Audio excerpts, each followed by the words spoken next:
नमस्कार। भारतीय राष्ट्रीय कांग्रेस की ओर से आज एक बहुत ही महत्वपूर्ण मुद्दे पर मैं प्रेस के सभी साथियों को संबोधित करूंगी। आप सभी लोग इस प्रेस वार्ता में आए, आपका अभिनंदन है, स्वागत है, इस्तकबाल है। सेना के शौर्य पर सियासत करते हैं, सेना के शौर्य पर सियासत करते हैं, वर्दी की कीमत क्या जाने, जो सूनी मांग को इंसाफ दिला न सके, वो मांग में सिंदूर की कीमत क्या जाने। तो देखिए, मेरी मांग में और मेरे हाथ में जो ये सिंदूर है, इसका स्वरूप और इसका रंग भारत के अलग अलग प्रांतों में अलग हो सकता है, लेकिन एक भारतीय सनातनी ब्याहता महिला के लिए इस सिंदूर का क्या महत्व है और इसकी क्या पहचान है, ये मैं आज भाजपा और संघ के लोगों को बड़ी सावगोई के साथ समझाना चाहती हूं, क्योंकि मुझे लगता है कि सिंदूर का महत्व उनकी समझ में आता नहीं है। तो देखिए, सिंदूर प्रतीक है सुहाग का, सम्मान का, सौभाग्य का। सिंदूर प्रतीक है प्रेम के बंधन का, विश्वास के राग का। सिंदूर प्रतीक है सुख दुख के मेल का, 7 जन्मों के साथ का। सिंदूर प्रतीक है बुरी नजर को भस्म करने वाली एक चुटकी आग का। वो सिंदूर जो ब्याहता स्त्री की मांग को सजाता है, जो सुहाग की रक्षा के काम आता है, जो भारत की नारी शक्ति की शान है, आन है और बान है, उसी सिंदूर के साथ उसका दुरुपयोग करते हुए आत्ममुग्धता की पराकाष्ठा में लिप्त हैं नरेंद्र मोदी जी। और यही कारण है कि अपनी सस्ती, ओछी और निम्न स्तरीय सियासत के लिए अब मांग के सिंदूर का भी इस्तेमाल मोदी सरकार धड़ल्ले से करेगी, ये घोषणा की जा चुकी है।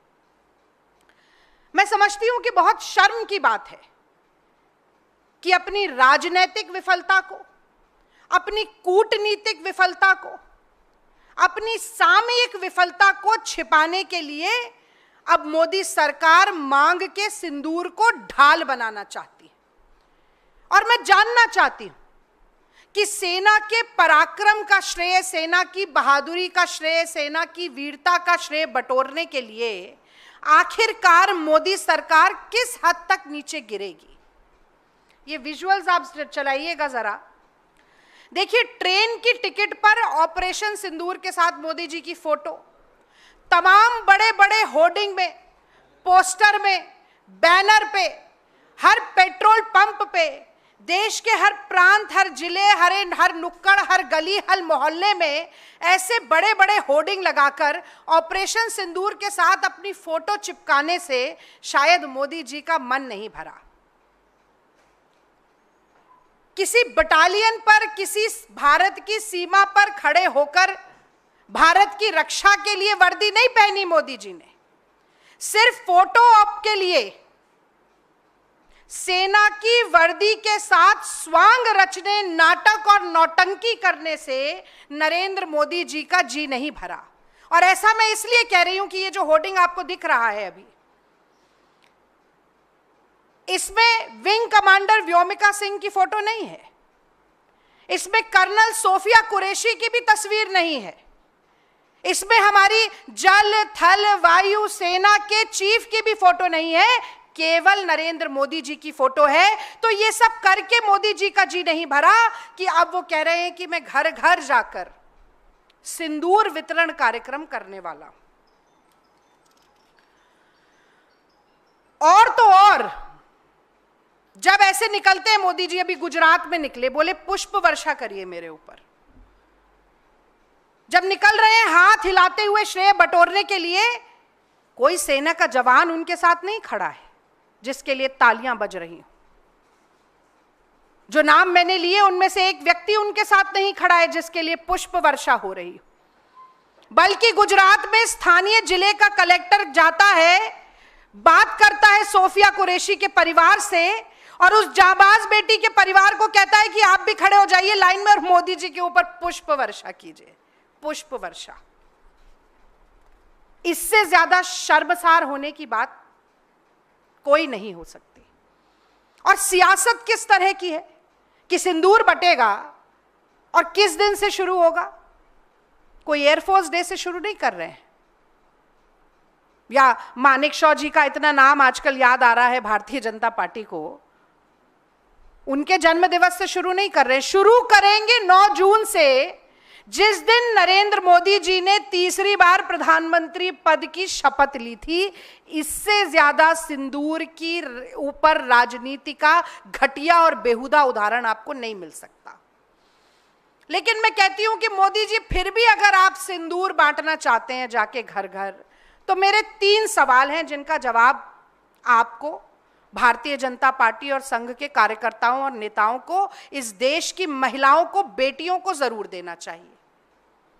और पहला सवाल यह है कि पराये आदमियों द्वारा दिया गया यह सरकारी सिंदूर, पराये आदमियों द्वारा दिया गया यह सरकारी सिंदूर किसके काम आएगा और किस लिए काम आएगा? तो जो हिंदू धर्म के स्वघोषित ठेकेदार हैं, संघी और भाजपाई, क्या वो नहीं जानते हैं कि भारत में हिंदू सनातनी ब्याहता महिला जो है, उसे बिछिया, मंगलसूत्र और सिंदूर ससुराल से मिलता है। उसके गले में मंगलसूत्र और उसकी मांग में सिंदूर उसका पति सजाता है, या फिर सिंदूर मिलता है शक्तिपीठ से, मंदिर से, सौभाग्य के आशीर्वाद के रूप में। तो ये जब आपके कार्यकर्ता डिब्बियों और पैकेट में सिंदूर पहुंचाएंगे, और लिख कर रख लीजिए कि जिस डिब्बी में, जिस पैकेट में सिंदूर जाएगा, उसके ऊपर भी मोदी जी की फोटो छपी होगी। क्योंकि कोविड की वैक्सीनेशन सर्टिफिकेट पर जिस व्यक्ति ने अपनी फोटो छाप दी हो, वो क्या ऐसी जब सिंदूर बांटेगा तब अपनी फोटो नहीं छापेगा? ये छपास ही है जिसके कारण ये राजनीतिकरण हो रहा है। मैं तो समझती थी कि पसीना मलकर चेहरा चमकाते हैं, अब सिंदूर और वर्दी पर सियासत करके चेहरा चमका रहे हैं। तो जब वो पराया मर्द मोदी जी की फोटो पे छपा हुआ पैकेट सिंदूर का ले जाएगा, तो वो किसी ब्याहता महिला के काम नहीं आएगा, वो काम आएगा मोदी जी के, वो काम आएगा मोदी जी के प्रचार के, और वो काम आएगा मोदी जी की सस्ती और ओछी सियासत के, राजनीति के, पॉलिटिसाइजेशन के। अब मैं दूसरा सवाल पूछती हूं। मैं ये भी जानना चाहती हूं कि किस मुंह से भाजपा और संघ के नेता कार्यकर्ता जाएंगे और ये सिंदूर बांटेंगे, जब पहलगांव के शहीदों की विधवाओं की सूनी मांग चीख चीख कर पूछ रही है कि उन दुर्दांत आतंकवादियों को कब पकड़ा जाएगा? मोदी जी, उन्हें जमीन निगल गई कि आसमान खा गया? उन विधवाओं को इंसाफ कब मिलेगा? ये देश की महिलाएं आपसे पूछेंगी जब आप वो सिंदूर का पैकेट और डब्बा लेकर जाएंगे। आपसे कहा जाएगा कि क्यों नहीं मौत के घाट उतारा गया, क्यों नहीं मारा गया? अगर सिंदूर का इंसाफ आपको देना था महिलाओं को और सिंदूर को बांटने का काम आप कर रहे हैं। मैं जानना चाहती हूं कि किस मुंह से जाएंगे भाजपा और संघ के नेता, जब भारतीय जनता पार्टी के राज्यसभा का सांसद रामचंद्र जांगड़ा उन्हीं शहीदों की धर्म पत्नियों के लिए कहता है कि ये तो वीरांगना ही नहीं है, इनमें तो वीरांगनाओं वाला भाव ही नहीं है, हाथ जोड़कर रो रही थी, गिड़गिड़ा रही थी, कोई जोश जुनून और जज्बा इनमें नहीं है। ऐसा व्यक्ति जब तक भारतीय जनता पार्टी में है, निष्कासित नहीं किया जाता, सांसदी उतार कर फेंकी नहीं जाती उसकी, तब तक किस मुंह से जाकर आप सिंदूर बांटने का काम करेंगे? मैं जानना चाहती हूं। मैं जानना चाहती हूं कि कैसे मुंह दिखाएंगे इस देश की महिलाओं को, बेटियों को, नारी शक्ति को, जब शहीद विनय नरवाल की पत्नी ने केवल यह कहा कि हिंदू मुसलमान मत करो, मत करो हिंदू मुसलमान, क्योंकि पाकिस्तान के आतंकवादी आए थे, धर्म पूछकर मार के गए हैं। ये आईएसआई का पाकिस्तान का जो एजेंडा है उसे पेडल मत करो हिंदू मुसलमान। लेकिन संघी भाजपाइयों को ये कैसे बर्दाश्त हो सकता है कि वो शहीद की पत्नी, शहीद की बेवा ही क्यों ना हो, शहीद की विधवा ही क्यों ना हो, उसने मुंह से तो हिंदू मुसलमान एकता की बात कर दी ना, तो उसको अपमानित करो, उसको लज्जित करो और आसमान और जमीन एक कर दो। उसको गालियां देने में किस मुंह से जाएंगे आप सिंदूर बांटने के लिए? क्या मुंह दिखाएंगे आप देश की बेटियों को? और मैं जानना चाहती हूं कि वो विजय शाह, कर्नल सोफिया कुरैशी मांग में सिंदूर नहीं लगाती है, पर वो भारत माता की उतनी ही बेटी है जितनी हर वो महिला जो देशभक्ति में अपना सब कुछ न्यौछावर करना चाहती है। तो विजय शाह की जुर्रत कैसे हो जाती है कि वो आतंकवादियों की बहन बता दे और उसके बाद मंत्रिमंडल में बना रहे कि जबलपुर का हाईकोर्ट संज्ञान ले ले पर मोदी जी संज्ञान नहीं ले सकते, कि मोदी जी की मूक सहमति बार बार ऐसे लोगों को मिलती रहे जो देश की बेटियों को अपमानित करते हैं और फिर उसके बाद सिंदूर बांटने की बात करते हैं। बहुत आश्चर्य होता है मुझे। और जब तक ये सारे नाम मैंने आपको गिनाए, मैं विक्रम मिश्री जी का भी उदाहरण दे सकती हूं। सीज फायर का निर्णय सरकार का था ट्रंप और ट्रेड के दबाव में, पर घोषणा उन्होंने क्या कर दी, अंधभक्तों की टोली लग गई उनके पीछे। और उनके पीछे तो लगी, उनकी बेटी का क्या कसूर था कि उसके बारे में इतनी अनर्गल बातें कही गई। अंतहीन है ये फहरिस्त। और मैं समझती हूं कि जब तक इन लोगों को निकाला नहीं जाता है, जब तक ऐसे बेशर्मों को, निर्लज्जों के मुंह पे कालिख नहीं पोती जाती है, तब तक सिंदूर बांटने की जगह अपनी नाक को चुल्लू भर पानी में डुबो कर रखना चाहिए मोदी सरकार को।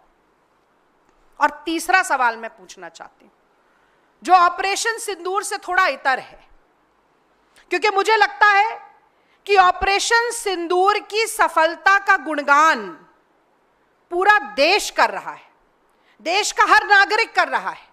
हिंदू, मुस्लिम, सिख, ईसाई, जैन, पारसी, हर संप्रदाय, हर प्रांत, हर जाति, हर भाषा का व्यक्ति कर रहा है। पर मोदी जी इससे संतुष्ट नहीं है, क्योंकि उन्हें सेना का गुणगान नहीं चाहिए, उन्हें अपना गुणगान चाहिए। उनको संतुष्टि तब मिलेगी जब महिमा मंडन उनका हो, सेना का नहीं। और इसीलिए ये सारी कवायद चल रही है। पर मैं ऑपरेशन सिंदूर से इतर भी पूछना चाहती हूं कि वो 200 लोग नोटबंदी के दौरान जो अपना ही पैसा अपने ही बैंक से निकालते हुए मर गए, उनकी विधवाओं के सिंदूर की गवाही कौन देगा? कोविड के दौरान मरघटों पे जो 24 घंटे लाश जलती थी, गंगा जी का पाट जिन लाशों से पट गया, उनकी विधवाओं की उजड़ी मांग की गवाही कौन देगा? वो 700 किसान मोदी जी, 3 काले कानून के कारण जिनकी शहीदी हो गई, उनकी पत्नियां भी बैठी हैं अपनी सूनी मांग लिए हुए, उनके घर जाएंगे आप सिंदूर लेकर? और मैं जानना चाहती हूं कि 154 किसान और दिहाड़ी के मजदूर रोज इस देश में आत्महत्या कर रहे हैं, रोज। उनकी पत्नियों की जो मांग सूनी हो रही है, उसके बारे में तो कोई बात नहीं करेगा मोदी जी। 12,000 लोग बेरोजगारी और आर्थिक तंगी के कारण साल भर में आत्महत्या कर लेते हैं देश में। उनकी पत्नियां भी विधवा होती हैं, उनके घर जाएंगे आप सिंदूर लेकर? और ये जो महंगाई की मार है, जो ये महिलाओं के घर का बजट बिगाड़ती है, उनकी पेट पर लात मारती है, उनकी कमर तोड़ती है, वो महिलाएं जो अपना मंगलसूत्र भी गिरवी रखकर 2 वक्त की रोटी खाने को मजबूर हैं, उनके घर आप अपनी फोटो चिपकाकर सिंदूर लेकर जाएंगे मोदी जी? बहुत शर्मनाक है। और आज एक वाकया हुआ जिसका जिक्र करना मैं समझती हूं कि बहुत जरूरी है। ऊधमपुर में भाजपा के विधायक हैं RS पठानिया। मतलब इतना अपमान वर्दी का, सिंदूर का, सियासत ऑपरेशन सिंदूर पर काफी नहीं थी, पूर्ण विराम नहीं लगेगा, ये बोलते जाएंगे, भाजपा के नेता बोलते जाएंगे। तो ये आर एस पठानिया जी आते हैं और मीडिया को संबोधित करते हैं और कहते हैं कि वायुसेना नालायक है। इसलिए नालायक है कि उधमपुर एयरबेस पर जब पाकिस्तान हमला कर रहा था तो वायुसेना सो रही थी और अपनी नालायकी में वो हमला हो जाने दिया। बाकायदा मीडिया से बोलते हैं और कहते हैं, धमकी देते हैं वायुसेना को कि वायुसेना के खिलाफ प्रदर्शन किया जाएगा कि ऐसा कैसे हो गया कि आपकी नालायकी में तो यहां उधमपुर एयरबेस पर इतनी घटना घट गई। मोदी जी चुप हैं, मोदी जी को सांप सूंघ गया है, मोदी जी के मुंह में दही जमा हुआ है, मोदी जी के मुंह पर ताला लगा हुआ है। तो अगर सेना के नाम पर वोट बटोरना है तो वो पुलवामा हो या पहलगांव, शहीदों के नाम पर वोट मांगे जाएंगे, सियासत होगी, चेहरे चमकाए जाएंगे, पूजा की जाएगी सेना की।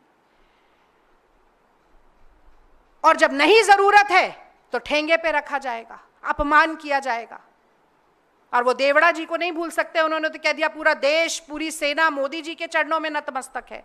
मोदी जी तो और खुश हो गए होंगे, चलो ठीक है अभी कुछ नहीं बोलूंगा, 2-4 लोग और ऐसे ही मेरे बारे में बोले।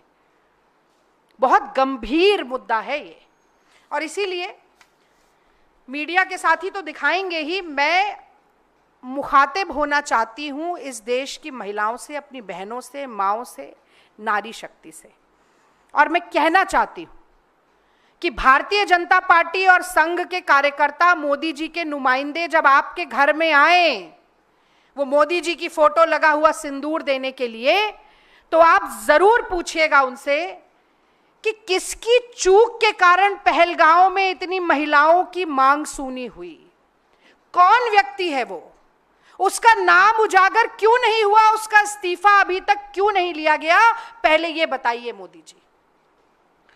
आप जरूर पूछिए कि पाकिस्तान की सेना को पूर्व जानकारी और चेतावनी देने के कारण जो हमारा नुकसान हुआ, वायुसेना का नुकसान हुआ, देश का नुकसान हुआ, सेना का मनोबल टूटा, उसके लिए कौन जिम्मेदार है, उस व्यक्ति का इस्तीफा लीजिए मोदी जी। पूछिएगा मेरी बहनों आप कि ट्रंप और ट्रेड के दबाव में आकर सिंदूर के साथ सौदा आपने क्यों किया मोदी जी, और फिर कैसे हिम्मत हुई आपके लोगों की कि ऐसी सौदागरी करने के बाद आप वो सिंदूर देने आ रहे हैं और श्रेय लेने के लिए आ रहे हैं। सेना की वर्दी और मांग के सिंदूर का इस्तेमाल सियासी फायदे के लिए आप क्यों कर रहे हैं मोदी जी? मेरी बहनों, ये सवाल जरूर पूछना। मुझे नहीं लगता है कि इस सवाल का जवाब मिलेगा, पर ये पूछना जरूर। सवाल का जवाब नहीं मिलेगा क्योंकि एक चुटकी सिंदूर की कीमत आप नहीं जानते नरेंद्र बाबू, आप नहीं जानते नरेंद्र बाबू। बहुत बहुत धन्यवाद। जय हिंद की सेना और जय नारी शक्ति।